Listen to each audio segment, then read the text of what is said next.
అంటే basically professional numerologist అంటే మనం సంజీవిని న్యూమరాలజీలో ఇన్ డీటెయిల్గా న్యూమరాలజీ గురించి ఇన్ డెప్త్గా చెప్పడం జరుగుతుంది.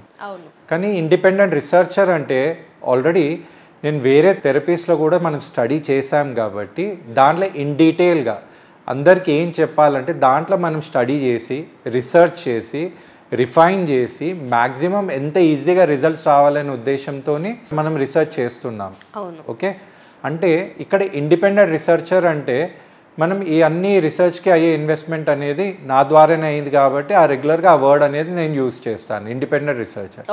ఇక్కడ స్పిరిచువల్ సైంటిస్ట్ అంటే ఏంటి అంటే మన వేదాలే కానివ్వండి, మన ఇండియా ఎస్పెషలీ మన దేశంలో మనకి ఇప్పుడు ఎంతోమంది మహనీయులు ఉండే, అంటే యోగులే కానివ్వండి, సాధు, సంత్, ముని, మల ఋషి, మహర్షి, వేదర్షి, జ్ఞాని, అంటే వీళ్ళందరూ ఏం చేశారంటే వాళ్ళ జ్ఞానాన్ని మన దేశం కోసము వాళ్ళు ఏం చేశారంటే వాళ్ళ లైఫ్లే సాక్రిఫైస్ చేశారు. అయితే వాళ్ళు ఏం చేశారు, ఈ ఒక జ్ఞానాన్ని మనకి మన సనాతన ధర్మం ద్వారా మనకి మంత్రాలుగా, స్తోత్రాలుగా, యంత్రాలు, తంత్రాలుగా ఇచ్చారు. అంటే దీంట్లో మనకి ఇప్పుడు మన నార్మల్ భాషలో ఏంటంటే ఇప్పుడు నేను మీతో ఏదైతే మాట్లాడుతున్నానో మీకు ఈజీగా అర్థమైపోతుంది. అంటే వాళ్ళు ఇచ్చిన మంత్రాలే కానివ్వండి, ఎన్ని టెక్నిక్స్ ఎంత పవర్ఫుల్ అంటే దాన్ని ఒక సీక్రెట్ డీకోడ్ లాగా చేసి పెట్టారు, అంటే కోడింగ్ లాగా పెట్టారు.